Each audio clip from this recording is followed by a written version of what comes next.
mais um aspecto da vida dos 3 Elias. Elogio. Qual era o local do elogio, o papel do elogio? Ele era considerado na vida dos Elias? Vamos ver isso. Ergo minha voz de advertência contra louvar ou lisonjear os pastores.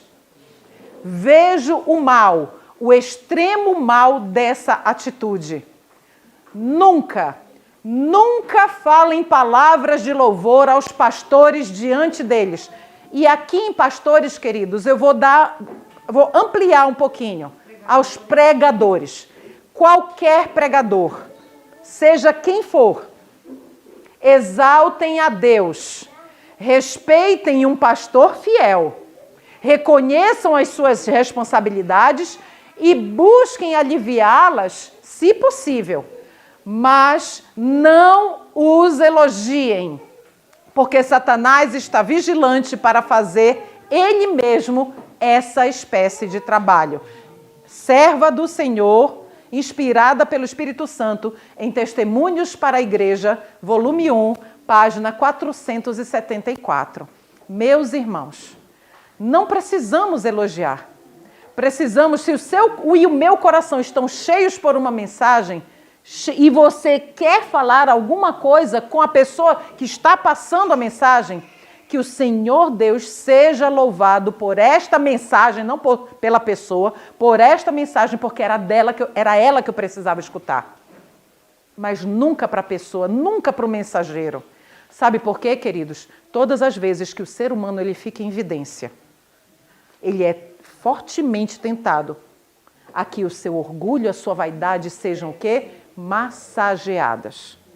Ego massageado é terrível para a pregação do Evangelho. Como era Jesus? Humilde, manso. É assim que devemos ser. E nós precisamos ajudar os pregadores da verdade a que eles permaneçam mansos e humildes, não proferindo nenhum elogio. Nós não precisamos. Sabe por quê? Nós somos servos, nós somos pó, nós somos trapo de imundície. É isso que nós somos. Não precisamos de elogio. Nem eu, nem nenhum de vós. O que nós precisamos é Cristo habitando em nós. Única e exclusivamente. Só isso. Vamos avançar. 3º Elias. Pela veste nupcial da parábola é representado o caráter puro e imaculado. Nós vamos um pouquinho mais rápido agora, irmãos. Que os verdadeiros seguidores de Cristo possuirão caráter puro e imaculado. Foi dado à igreja que se vestisse de linho fino, puro e resplandecente, como em Apocalipse 19:8 diz, sem mácula, nem ruga, nem coisa semelhante. E o texto continua, o linho fino, diz a Escritura, é a justiça dos santos. A justiça de Cristo e seu caráter imaculado é, pela fé, comunicada a todos os que o aceitam como Salvador pessoal. Consegue perceber aqui a mensagem de justiça pela fé? Olha só, a justiça de Cristo, né? A sua justiça, o seu caráter imaculado é comunicada a todos aqueles que aceitam a Cristo como seu Salvador. E isso ocorre de que forma? Pela fé, unicamente pela fé. Queridos, todas as vezes que o Senhor Jesus Cristo ele nos chama de um estado e nós estamos lutando para não permanecermos no estado laodiceano. Todos nós lutamos contra isso. Quando o Senhor Jesus ele nos faz o chamado de nós sairmos daqui para irmos para cá, ele diz o seguinte, vinde a mim. Para nós sairmos de lá, a gente tem que ir o quê? Para junto de Cristo. É essa direção é a direção de Cristo que nós precisamos ir. Mas ele diz assim, venha até mim, vinde a mim. E ele diz o quê? Venha como você está. Mas ele não para por aí. Venha como você está. Caminhe comigo para que você se torne como eu sou. Amém. Então, nunca é apenas um passo. Sempre há mais passos a serem dados. Vestuário. Vamos avante. Outro aspecto da pregação, da mensagem, do estilo de vida dos 3 Elias. O vestido de roupas rústicas, como comumente usavam os profetas da época. Roupas rústicas, obviamente, roupas também simples.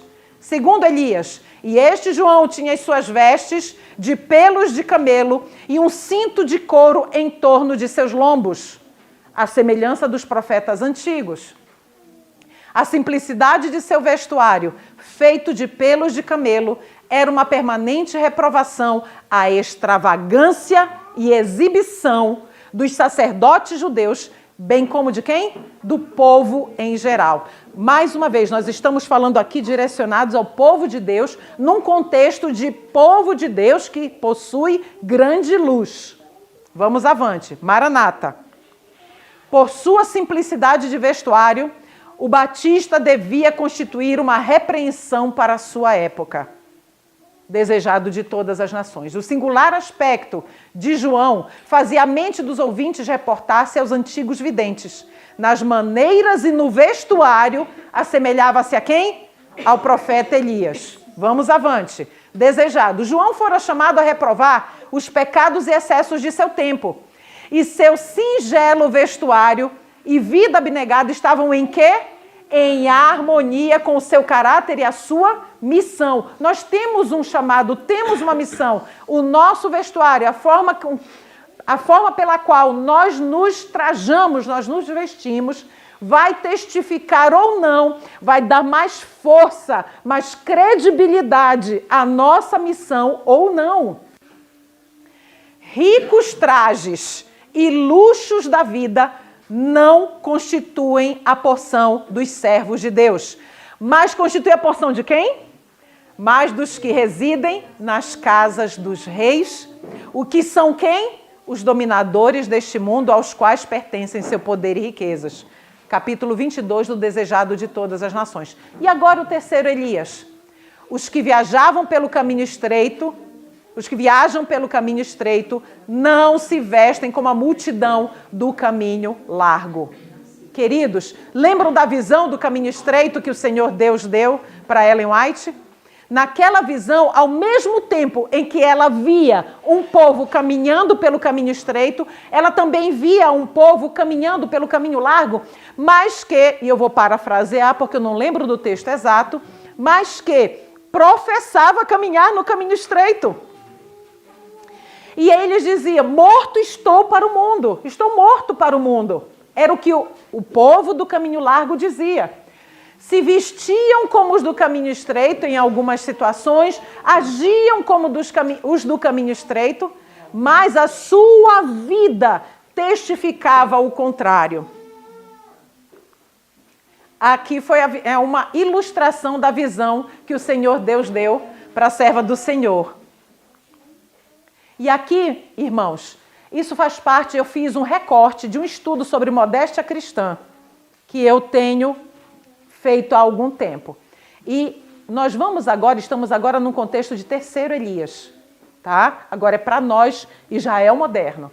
Então, vamos analisar algumas citações, alguns aspectos. Não vou comentar absolutamente nenhum dos textos, vamos apenas ler juntos. A interpretação vai ficar a cargo de cada um de vós. Tudo bem? Então vamos lá. Deuteronômio 22:5, e para mim só precisaria esse verso, não precisaria de mais nada. Não haverá traje de homem na mulher, e nem vestirá o homem roupa de mulher, porque qualquer que faz isto, abominação é ao Senhor teu Deus. Testemunhos para a Igreja, volume 1.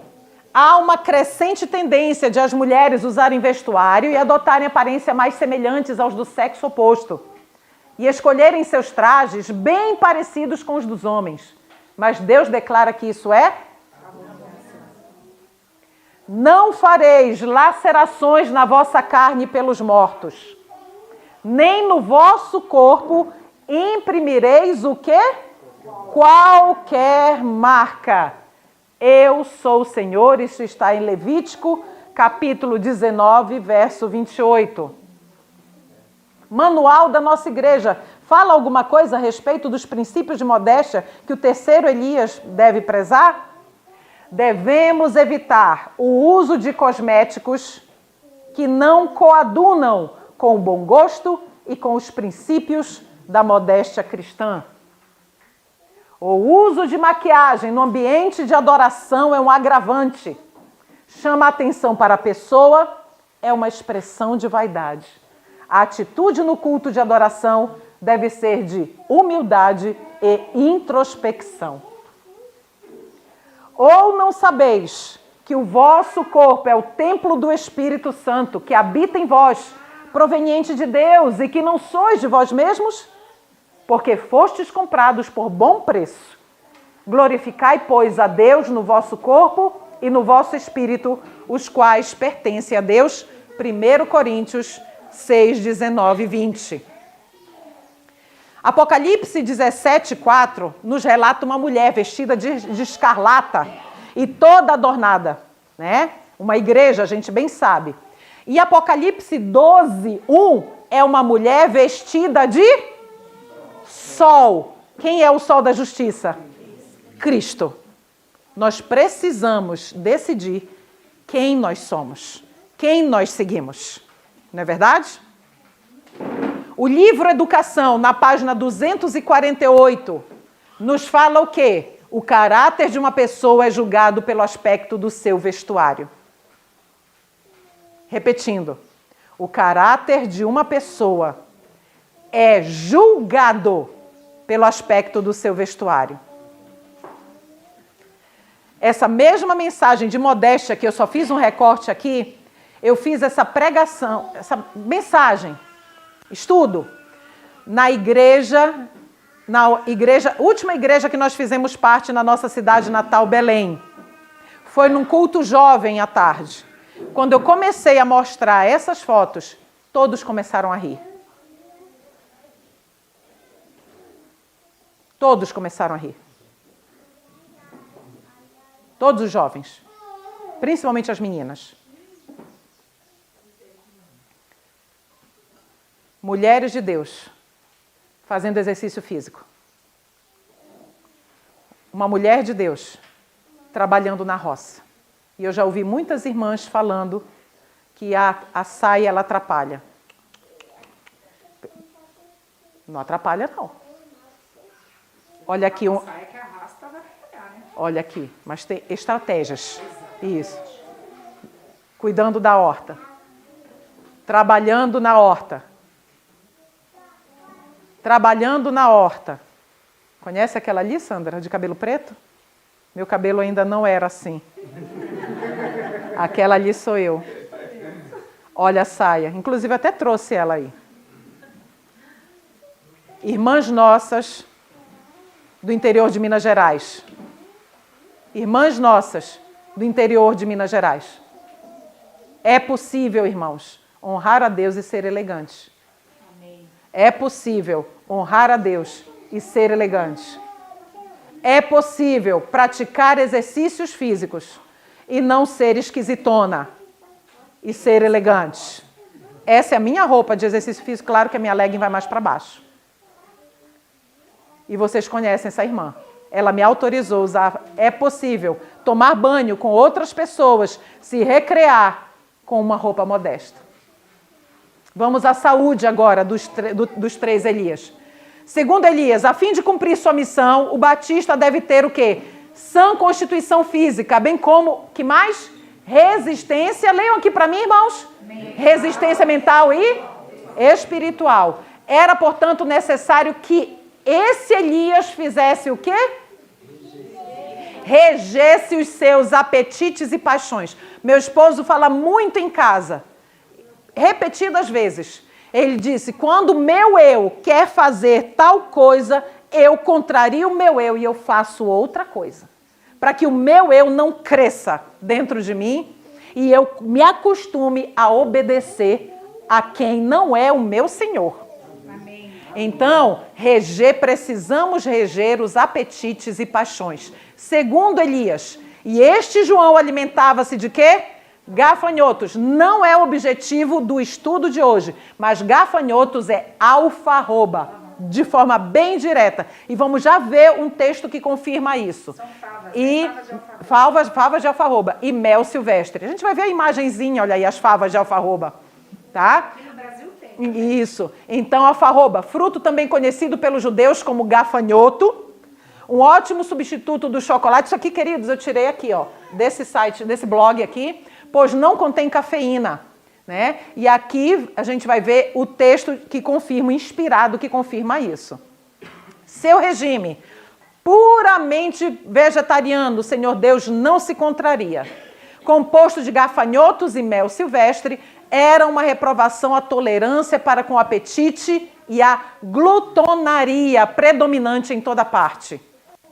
Estamos vivendo hoje num tempo, meus irmãos, em que um dos nossos maiores inimigos chama-se glutonaria. Esse é um dos nossos maiores inimigos.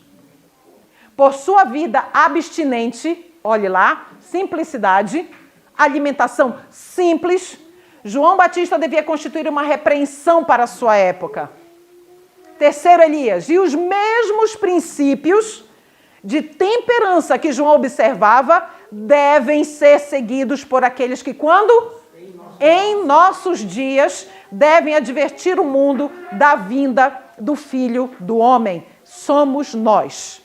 Nós precisamos ter os mesmos princípios de temperança. Vamos caminhar agora para o final. Moradia. Como deve ser a moradia dos Elias, os três? Entre as montanhas de Gileade, ao oriente do Jordão, habitava nos dias de Acabe um homem de fé e oração cujo destemeroso ministério estava destinado a deter a rápida disseminação da apostasia em Israel.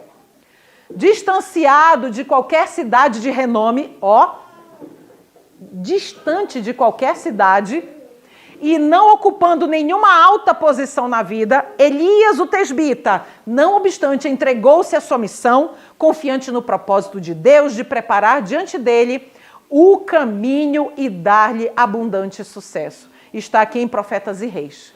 Distante.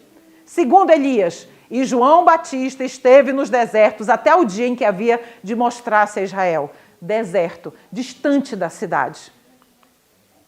Foi numa região isolada que encontrou o seu lar, em meio de despidas colinas, olha a descrição da geografia local.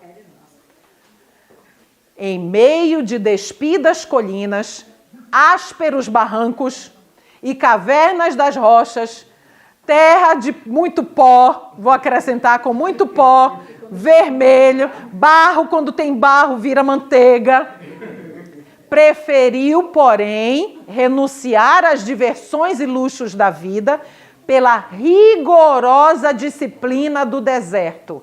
Ali, o ambiente era propício a quê, meus queridos? Aos hábitos de simplicidade e abnegação. É o que nós precisamos desenvolver.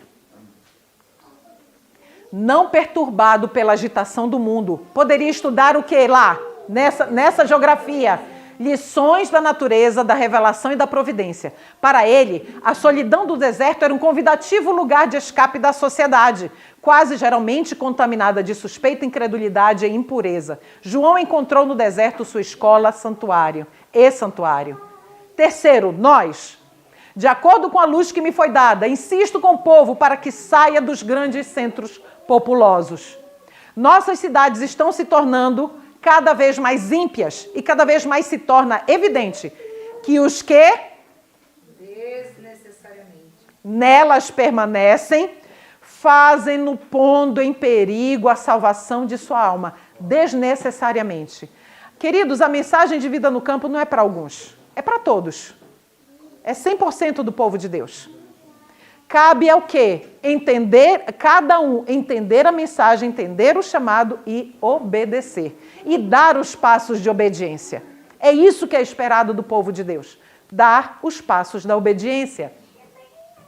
Repetidas vezes tem o Senhor dado instruções de que nosso povo deve tirar suas famílias das cidades para o campo, onde poderão cultivar seu próprio mantimento. Pois no futuro o problema de comprar e vender será bem sério.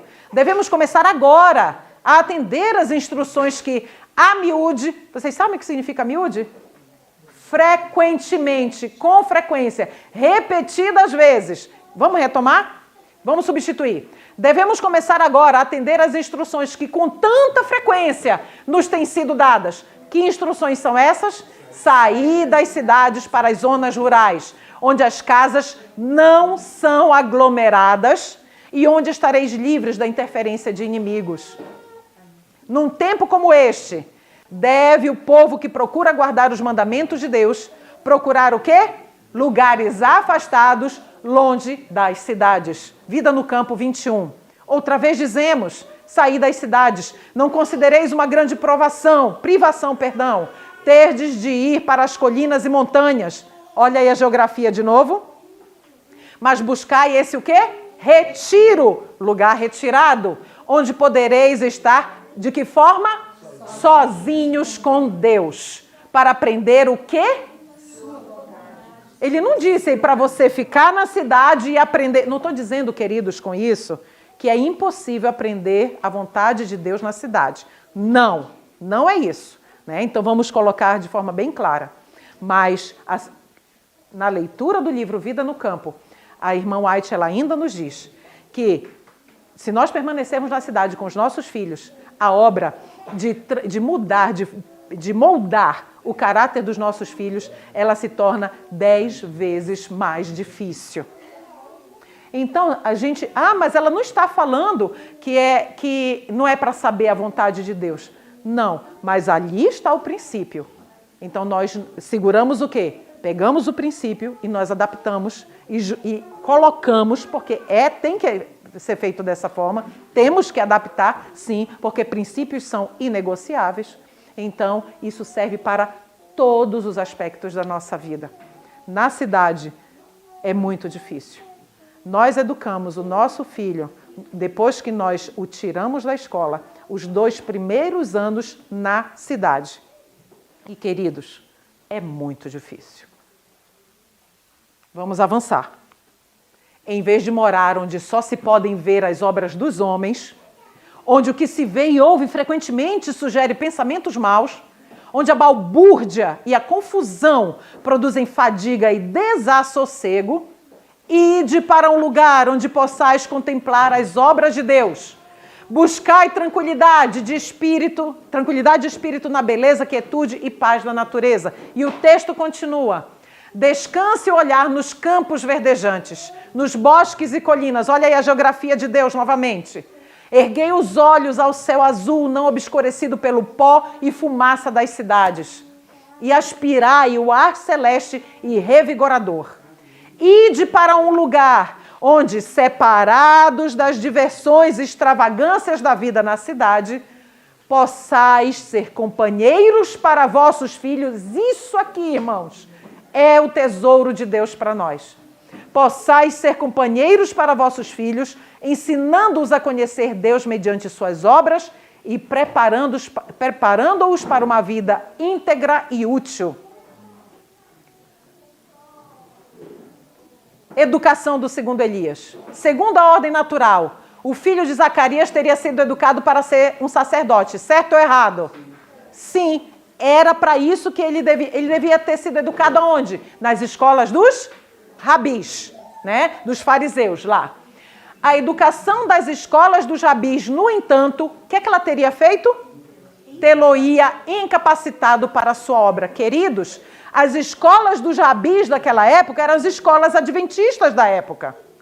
Frequentar as escolas adventistas teria incapacitado João Batista e Jesus Cristo também para cumprirem a sua missão. Deus não mandou aos mestres de teologia para aprender a interpretar as Escrituras. Chamou ao deserto a fim de aprender acerca da natureza e do Deus da natureza. João Batista era sempre observador, interessado do que se passava do mundo. Olha, ele não era alienado. De seu quieto retiro, ele vigiava o desdobrar dos acontecimentos. Com a iluminada visão facultada pelo Espírito Divino, o que é que ele fazia?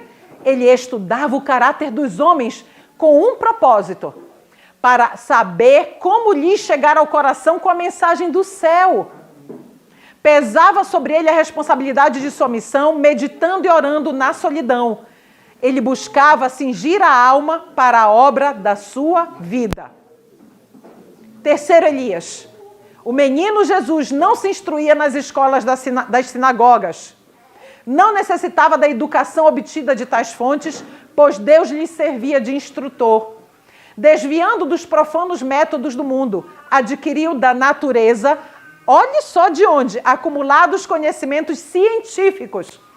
Toda criança pode adquirir conhecimento como Jesus o adquiriu. Muitas mães entram em contato com o Rubi e comigo no nosso ministério, perguntando, mas eu só tenho que ensinar a palavra de Deus até essa idadezinha, quando a criança, né?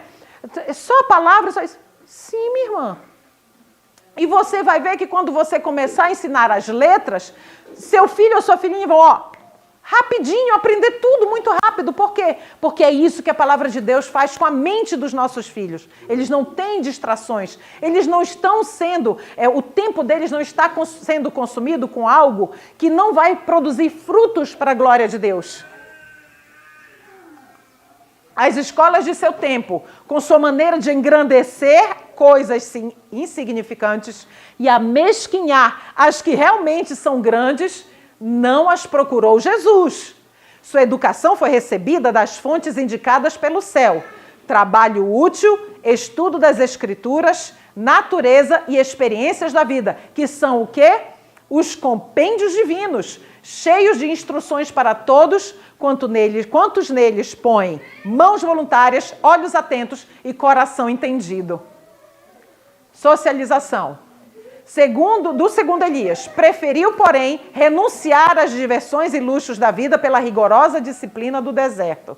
Ali o ambiente era propício a hábitos de simplicidade e abnegação. A vida de João não era, entretanto, passada de que forma? Na ociosidade, em ascética tristeza, em isolamento egoísta. Não. Ia de tempos a tempos misturar-se com os homens. E com quem parece essa descrição aqui? Parece com Enoque. João separou-se de quem, queridos? Dos amigos e dos luxos da vida. Queridos, eu tive que me separar de uma grande amiga minha e isso, na época, me causou muita dor. Era minha amiga da escola, eu fui professora por muitos anos da cultura inglesa. E nós fizemos uma amizade muito sólida ali. Mas, conforme nós íamos, eu e minha família íamos caminhando, isso daqui ficou claro nesse momento para mim. Eu vi que o estilo de vida e aquilo que ela acreditava não batia mais com aquilo. Nós tínhamos o hábito de termos os nossos momentos de conversa e bate-papo, a gente saía junta, almoçava junta, e eu já percebi que o direcionamento de vida dela já estava ferindo alguns princípios que eu acreditava. E eu precisei romper com essa amizade. Né? Nós nos distanciamos. Por quê? Porque não haveria nada do que eu testemunhasse para ela, do que eu falasse para ela, e eu vinha falando já há algum tempo, nada surtia efeito.